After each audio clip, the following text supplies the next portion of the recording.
Друзья, посмотрите, пожалуйста, следующее видео. Казахстан это, блядь, это что, его не было. Они приобрели такую территорию за счет Советского Союза. Слушай меня, уважаемый житель города Костанай. Казахстан был до Советского Союза. Казахстан есть после Советского Союза. И будет всегда. Это во-первых. Во-вторых, если ты не знал, я тебе напомню.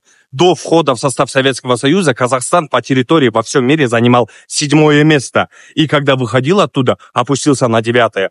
И у меня вопрос, Казахстан получил что-то или же все-таки потерял? И в-третьих, я тебе напомню, не надо себя возвышать. Мы, казахи, именно мы, казахи, дали твоим предкам цивилизацию, вытащили из болот и лесов полностью, научили их править и строить страну. Вот, знай об этом. И этот человек решил как-то, знаете, задеть нашего президента Касым-Жомарт Токаева. Посмотрите. Токаев сидит на 2 стульях, если так.